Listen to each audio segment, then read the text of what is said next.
Banking Frontiers Live. Today we are doing a session on work from home, and our theme is prevention is better than cure. As we all know, work from home is something new, never been around for maybe thousands of years. But due to modern technology and the modern crisis, this is something that we are now forced to experience in a sense. So, what kind of problems will this bring? How will those problems be solved? What kind of opportunities this will bring is also worth looking at. I have with me today two HR heads. I have Sunil Warrior, who is the CHRO at Future General Insurance, and Atul Joshi is head of HR and admin at Mahindra Finance. Welcome to Banking Frontiers Live. Okay, so we'll start with the questions. Now, obviously, since this is something new, that this work from home, people will find benefits like being able to save time in travel and all that. But definitely, that connectivity that we see in the office, the bonding, the friendship, the culture, that will be missing at home. And there's going to be more and more pressure just to focus on work. So, when there is this kind of imbalance that human beings are not really well designed for, they're not designed to be robots and just work like machines. What kind of psychological kind of problems do you think employees are likely to face if they're working at home for extended periods of time? And you have already experienced or heard about some of these from your colleagues who are working at home. So, what have you heard, and what do you expect to hear as the lockdown sort of gets extended? Or even if the lockdown doesn't get extended, the work from home is becoming a norm. So, may I ask Sunil to start first? Working from home is being on leave. And if somebody says, I want to work from home, we would have looked at it with some element of suspect. But I think, like you said, it's a new normal. It's something we have suddenly, it has been sprung upon us.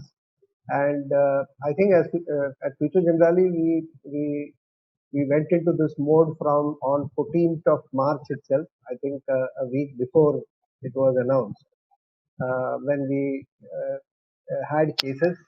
And then we suddenly had a situation where there was a lot of uh, uh, disarray in some manner.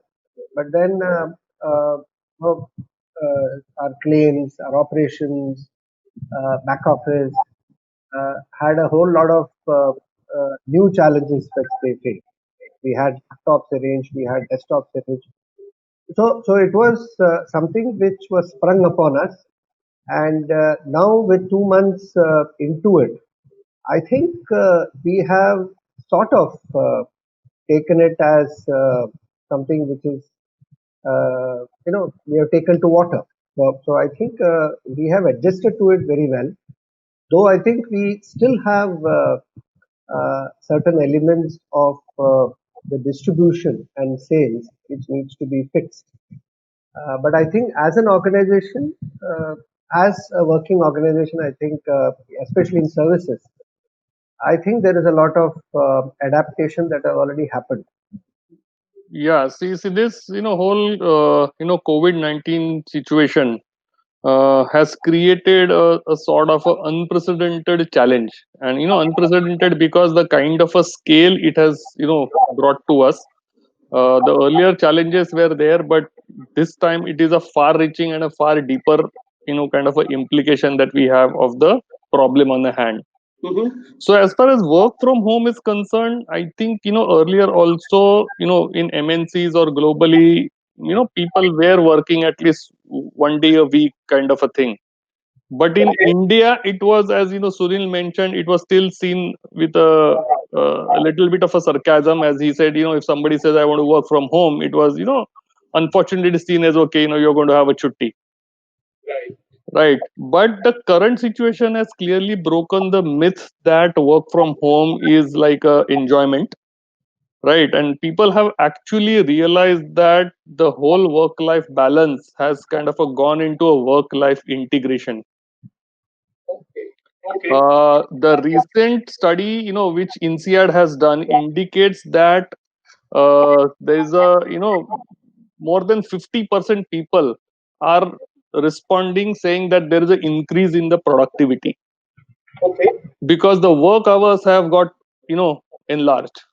The kind of time in metros people were spending in traveling is actually getting spent in the office, in the office work.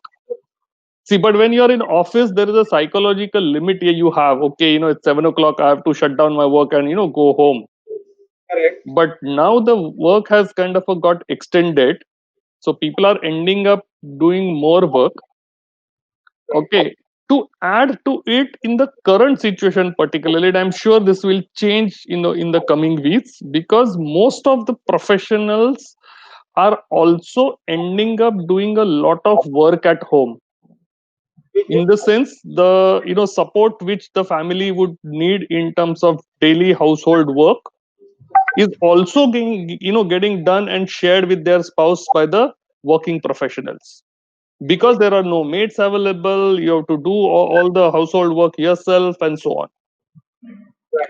Now that is kind of putting a lot of stress on people, because one thing is you have to take care of the home affairs as well as you have the elongated working hours, Right.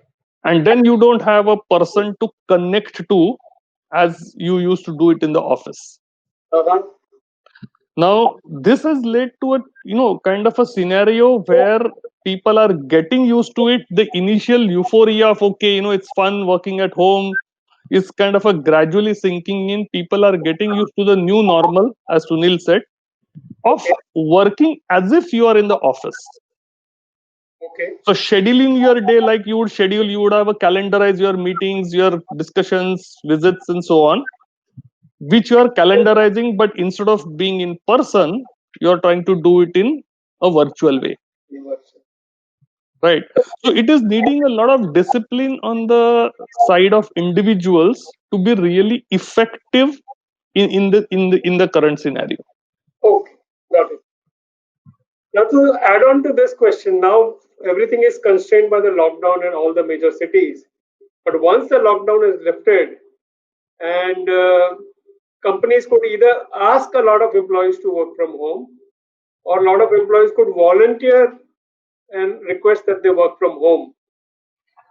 Do you see which kind of policies do you see generally being more adopted in the industry, whether it's voluntarily or whether it is company desired option of working from home? How do you see it rolling out? Let's ask Atul. Okay, so see, what will happen is, again, if you go by the study, the productivity improvement because of work from home is happening essentially, what I would call as a manager of managers. So essentially, in the mid level, work from home is working best, or mid level and Okay. higher. Okay. Because at the bottom of the pyramid, if you have to have a field staff, which you can't say they will work from home, Mm-hmm. right? For them, there is no choice. Correct. But as far as category, which is a manager of managers Mm-hmm. who can work from home, and if the study is indicating that work from home is actually helping you work life balance, and a positive work life balance is creating a better productivity, Mm-hmm. to add to it the benefits of saving on the infrastructure and a real estate cost Right. in at least in the metros. So Correct. that's going to drive the organizations to come to a situation where it is not 100% work from home, because by and large now people are realizing that 100% work from home has got its own downside, Mm-hmm. but at the same time it has got positives also. So organizations will go for a combination of this. So few days work from home, few days be in office for Okay. certain category of people. So the middle approach probably will work out better. Yes.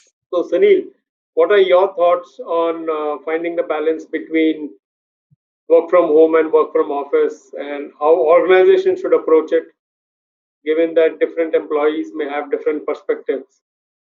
And here We I have want to add Sunil, I want to add one perspective that even if I'm, let's say, a middle manager like 20 other middle managers in my company, the work atmosphere for each person would be quite different. Someone will be living in a small house, someone in a big empty house, someone has a crowded house, uh, you know, noisy house, whatever. So the work atmosphere at home is also very different. So can you additionally, Sunil, and then later Atul comment on this aspect also? Sure. Yes. So Yeah, Sunil, actually, see, we ran a survey just to add on to the point which Atul mentioned. We ran a survey within 3 weeks, after 3 weeks of working at home, and in that period we had done some tremendous work by admin and IT to fix the movement of systems in case people, because we have only about 40% of the people have laptops, and 60% don't have laptops, and most of the sales guys don't have laptops, and the back office guys don't need laptops, they have all desktops. So we tried procuring laptops, but obviously those were not available. So we got some. We got about 400, 500, which we bought or leased. But still, we had a situation in various 130 locations where people actually moved their desktops home and started working from their house. Then we had a problem of the connections, the broadband issues. So all those things had, within 3 weeks, most of those things had to be fixed. And we had ran the survey immediately thereafter. And we interestingly had close to 25% of the people actually wanting to come back and work in office. And besides, a whole lot of people felt working in home was great.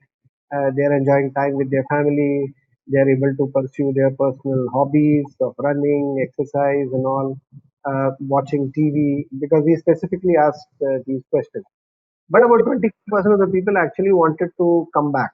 And some of the reasons were like what you said, which we encountered also while transferring the desktops to the places, especially in Bombay, where their house didn't have a place to keep a desktop.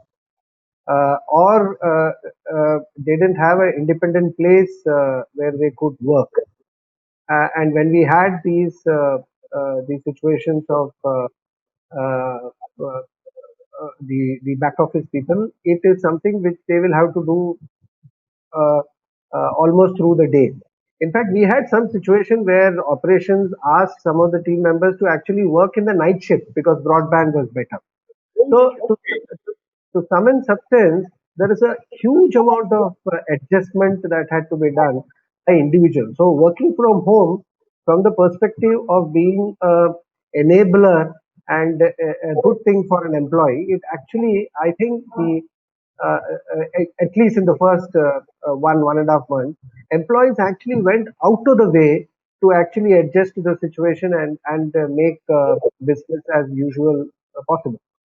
So I think adjustment was a big thing because obviously we were never prepared for anything like this. This is a new normal, and adjusting to a new normal was a reality, because there is nothing like telling कि अच्छा 2 हफ्ते के बाद या 2 महीने के बाद जब ये normal होगा तो करेंगे. There is no normal. There is no normal. In fact, we have now about 50, 60 offices open across the country, especially in the red, orange, green zones, wherever possible. And there we have just about, I mean, as per the guideline, it is 30% of attendance. We have around 25% people are attending. But there also we have insisted the operations guys still continue to work from home. Please don't get the desktops back into office.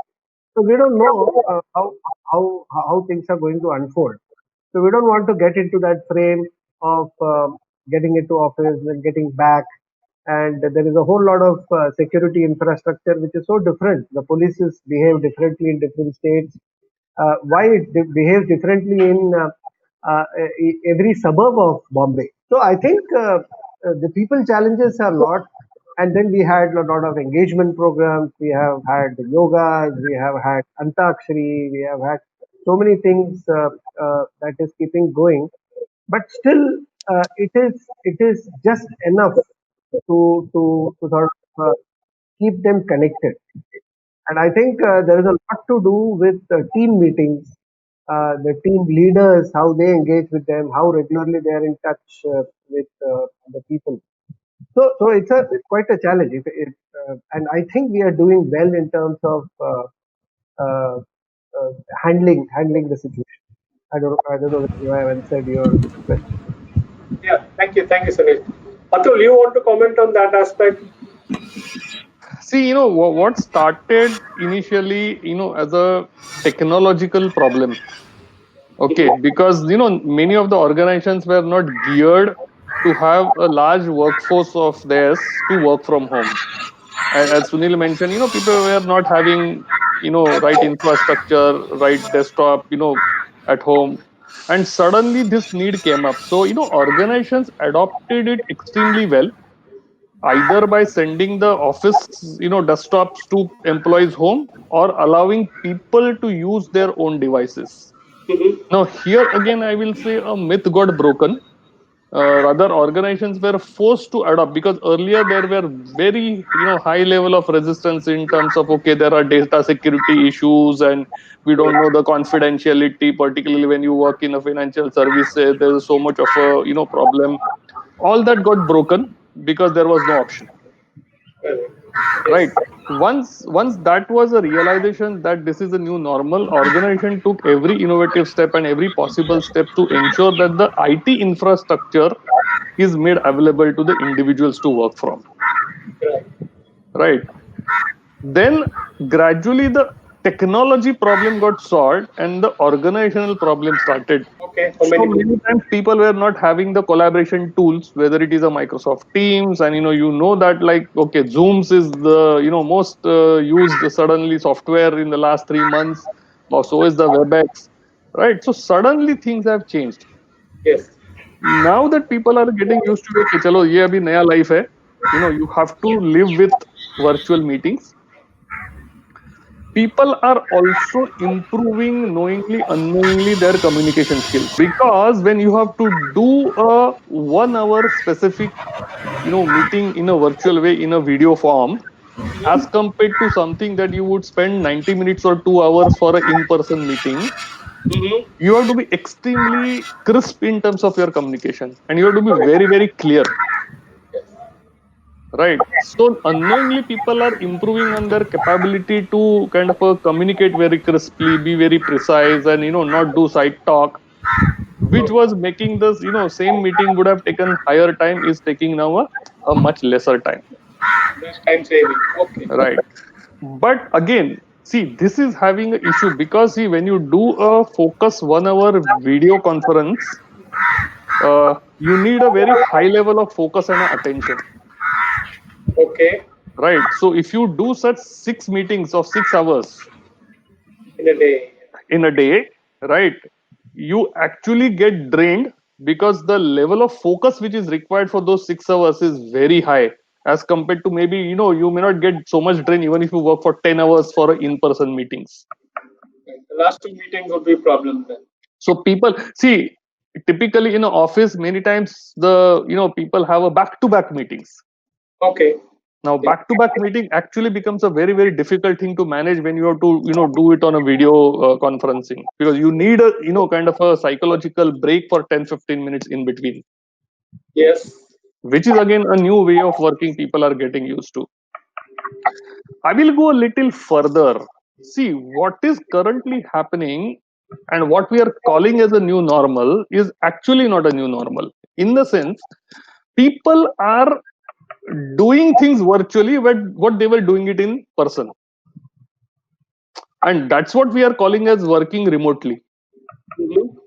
Working remotely is actually a far higher level work environment, where you actually learn to use collaboration tools in a virtual way. So Okay. you work on something, you share your files, somebody else works on it, and then you actually create a final document. Right. See, today what is happening is, what was getting exchanged in person is getting exchanged through mails. Correct. So, in terms of moving from in-person working to a remote working, I think we have traveled only a part of the journey. Okay. Okay, the future journey is going to be actually working in a collaborative way using collaboration tools on your devices. That's true. That's true. So let me come to Sunil with this question. How do you see the future of collaboration with people working from home? Or let's say people working remotely, separately, wherever they are, in different time zones and different roles. How do you see the future of collaboration happening effectively for an organization to be an organization? Yeah, I agree. The element of collaboration and how relevant or increasingly relevant it will become in future. That is quite true. But I think the biggest challenge that we have to look at is getting our people acclimatized to the new skills. See, the collaboration that we understand is the spirit of collaboration, which is just intent and the attitude towards collaboration. And I think the new journey of collaboration is actually going to be interested to conclude. Like you said, brief, focused, and all of this can happen with new skills of putting across your proposition in a manner that it is acceptable. Be at it to a logical end, not allow digression. Use of technology to present your matter, because I think with my interaction with my sales guys, I get feeling that the confidence that they had of handling a sales situation was much higher, because they knew a physical meeting can do wonders. So what they can't achieve during the month, they can go towards the end of the month and fix it by meeting some critical people. But now I think it is necessary for them to put the proposition across on every telephonic interaction or any uh, uh, uh, collaboration tool. Uh, but again, on collaboration tool, like we follow, there are multiple platforms available, and as a company, we are using Microsoft Teams extensively. We also do uh, uh, our agents training on Microsoft Teams. But many agents they want to be in Zoom, they want on Skype. So there are those technology aspects of how to uh, enable the spirit of collaboration and being on the same page and get the outcome around, because being focused is in terms of the communication and delivery, but how do you illustrate it, how do you demonstrate it, and how you are able to get your team members or somebody, because on a when you are in person you can cut a lot of those barriers. So I think skills are something which we usually will have to rely on. Like I just picked up a book other day from some references on virtual working. It goes back to the same aspects of uh, be brief, be focused, uh, uh, prioritize. So the principles are the same, but how you will be able to put it across in this new medium, I think that's going to be the big challenge. And I can see that happening, especially after 4 or 5 hectic sessions in the day. The level of energy that that remains with us is so less that it's very difficult. It's very difficult, uh, and also how technology is going to support us in this journey. Collaboration it is, and it is going to be a very important skill.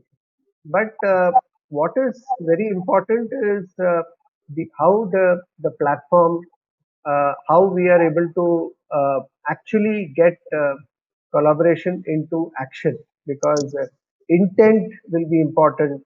The ability to put across your proposition will be very important. Having thought flow will be very important, and I think these are all skills. At a senior management, probably we can probably do these things in a better manner. But as you go along, go down, you will need these skills to have uh, good outcomes. Atul, can I come to you with another interesting point? Yeah, How are managers who are managing teams? So we keep talking of individual productivity and individual adaptability, but a manager who has to deliver results based on a team of 5, 10, 15, 25, 100, whatever number of people, all spread out remotely working from home, what kind of challenges are they facing? And what kind of solutions have they figured out? Because obviously, we still have things like WhatsApp and all that. true. Very, in terms of collaboration, it's a very effective tool. In terms of technical collaboration, Yeah. sharing files and information, very quick, very reliable. In fact, I have it on as a Mm. backup. So Manoj, what is happening is, see, most of the Indian managers, if I have to use that word, we're used to working in a scenario where you have your team by and large around you. Right. Okay. And now is a situation where you have to work in a remote way, where they are not sitting next to you. You can't go to them. They can't come to you, on and off. Now, in such situation, what is happening is, and that links to what Sunil mentioned about collaboration, Mhm. right? See, working in a virtual way is demanding that managers have a lot of trust with the team. Okay. Okay. Second element that they need is, there has to be a lot of transparency, Okay. because a lot of things are happening virtually. You have to, what you're doing, you have to put across, then somebody else has to work on it, Hmm. and then the manager has to provide them the necessary tools, Right. like whether it is a Zoom or a Microsoft Teams or whatever, some collaboration platform. Hmm. But at the same time, there is a psychological side of this issue, because as we discussed earlier, many people may not have the good enough atmosphere to work at home Right. to do a proper conference. There may be noise in the background, there may be kids around, you have to take care of. Okay, there may be somebody who is doing a household course over there, so there could be a noise. So people may not have the best place to work in a remote way. Hmm. Second is, working in a remote or working from home, it doesn't mean that you are on 24 by 7. So Right. managers must respect the boundaries which are there. See, when you're in office, okay, I mean, typically you will work from 9 to 6, 10 to 7, whatever, but there is a by and large a window in which you are working. Correct. See, actually, a similar window also works for individuals when they work in a flexible way from home. See, somebody's day starts early, somebody's day ends late, Right. and you need to respect that, right? In terms of working as a team, and managers need to be very, very mindful about it, Hmm. right? In terms of respecting the time, in terms of understanding that there will be certain background noise or restrictions in which the individual at the other end has to work, the team member has to work. Hmm. So it is important that the manager show this sensitivity to people. So, in terms of collaborating, and you mentioned about time as a factor, do you see calendar? Question to both of you: do you see calendaring tools and technologies as something that is playing a really important role, or it's just marginally more important than earlier days? So maybe Sulin can start.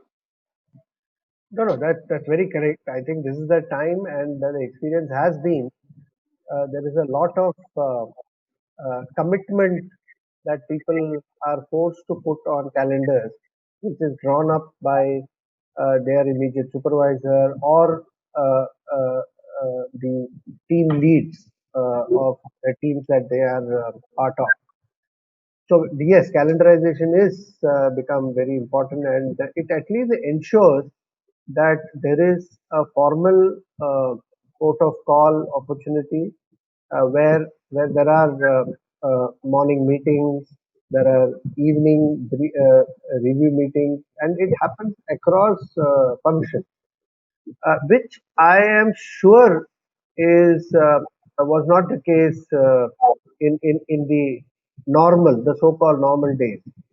So every team is meeting almost every day uh, at a at a uh, at a time, and this is possible only because of the calendarization impact and the collaboration tools that we have put in place. Of course, there is an option of uh, putting the camera off, but I think keeping the audio off is not an option anymore. I think the con calls which we used to happen in the so-called normal days, Yes. it used to be quite a struggle to be sure whether the guy is there because you have to call out. But in these times, I think, except of course if the numbers are 40, 50, then there Yeah. might be that issue. But typical 10, 12 member calls meetings are fairly effective in terms of participation and commitment. So, Atul, have you seen any innovations among individuals or teams in how they use calendaring tools and technologies to be more effective? See, I think most of the people that I have talked to have said that by and large they have certain standard meetings, as a part of their calendar. Okay. So there could be a team meeting which is scheduled every day at 10 o'clock. So people know, like, that can't be used. Then there is a review meeting on a particular subject, every third day. So that's also gets blocked. So Okay. people are very effectively, in fact, using the calendars to ensure that they are productive during the day. Because, you have to now match time of different people. Hmm.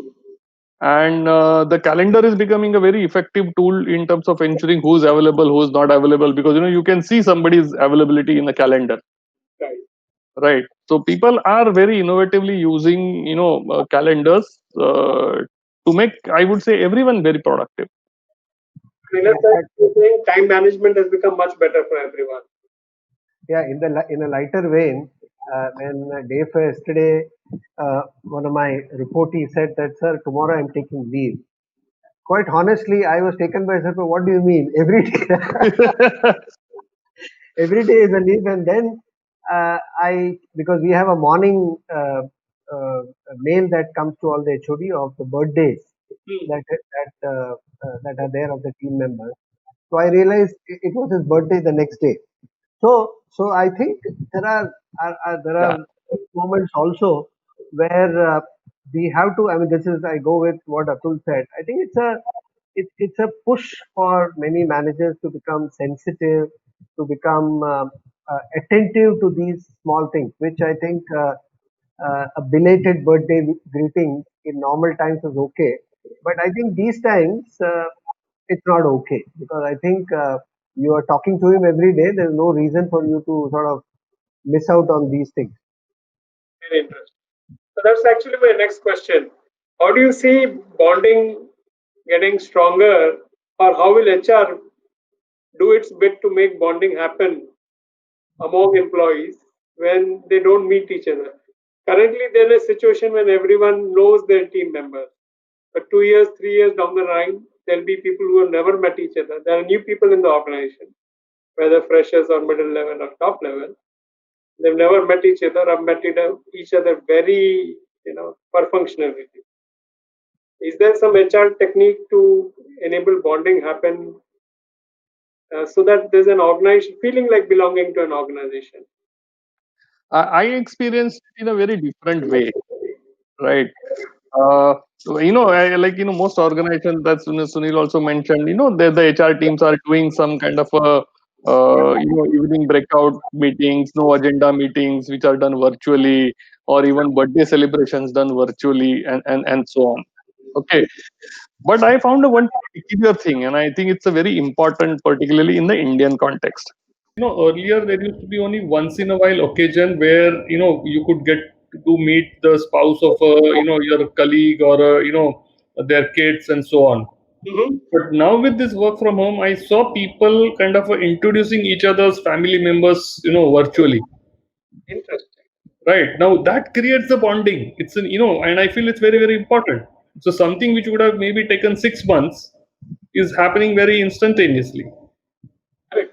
That's fantastic. That's At the end of this, when we finish, I want to share something. So that's a very good. I mean, this is a very good example of a non-technological bonding. It's not that because I have Wi-Fi and because I have teamwork or something that we are bonding. It's Yeah, just as a family, as a group of people, we are bonding and getting to know each other. I think that's fantastic. That literally is a super sixer answer to the kind of thoughts I was having in my mind about the bonds diminishing. Uh, it's a good potential. It's a great potential. I do agree. Um, let's go then to the next question. So this then is my last question. How do you see leadership development evolving? And I'm talking for long-term period, not just 6 months, 1 year, but over 3 years, 5 years, 10 years. When people don't meet each other, because this body language and personal bonding and personal networking is a big part of leadership. You learn a lot about your colleagues by observing them, not indirectly also. How do you see leadership development taking place at the organization level in the long term? Or let me rephrase that. What can HR do to make leadership development continue the pipeline to be strong in this kind of remote working scenario? Atul, you would like to start? yeah. So if you look at the whole gamut of leadership development, and all of us have been used to different ways of leadership development, or we have experienced leadership development happening in a very different way, Correct. and what we call typically as a 3 E's of education, experience, and exposure, right? Now, see, earlier, if you ask me, the so-called international university programs were possibly limited to only few people because it involved a lot of cost. Correct. Cost of travel, stay over there. With virtual learning, it is, I think, an advantage where more people can get the benefit of getting or doing an international university course. Correct. Right. Now there are a lot of courses which are available, whether it is a Coursera, edX, or so many platforms are there which are, and now that people have a flexibility because of work from home, right? And now the technology platforms are supporting, it is helping people to really, focus on the leadership development education by themselves. Hmm. Okay. However, however, there was a way of doing, say, outbound training program, which was also a good methodology for leadership development. Possibly that's something that we will miss in today's context. Mhm. What could still continue? Say, for example, coaching. Now, I have seen most of the professional coaches have already adopted a virtual coaching, which earlier they were insisting on doing it in person. But at the same time, leadership development also happens by having sometimes a difficult conversation and giving a very straight feedback. Now, if I have to do that straight feedback giving, I would prefer it doing in person, and it becomes a little difficult to do it in a virtual way. Right. Similarly, if I have to do some kind of a counseling to an individual, many times people have strengths, but you need some kind of a counseling to really get them out of their, mindset. Show them the mirror. Right. Now, those kind of a conversations are best done, I believe, maybe over a lunch. Doing it virtually, has its own challenges. Okay. Right. So from the gamut of leadership development as a area, there are some positives and there are some challenges that we are going to face going forward. Okay. Got it, Atul. So, you want to add something? No, I fully agree with Atul. I think the dimension is broadly the same. But I think there is a lot that we need to know rediscover in terms of the leadership in this context. And I think the conventional competencies, the conventional measurements, or the association with success is needs to be revisited because even something like a development center where observation is very important, where creating a real life scenario is very important. I think those things will have to be uh, recalibrated, or we'll have to come up with newer mechanisms. So I think, but primarily, I think any kind of development, I think these times will force individuals to take responsibility of development. So I think development per se today is a situation like I remember. So many conversations with HR guys would have had where options of training uh, are discussed and some are chosen and some are not. I think we are now in a situation where there are no options. So I think it is this and only this. We can help you in creating the context. We can help you in making it available, but it is for you to take it up.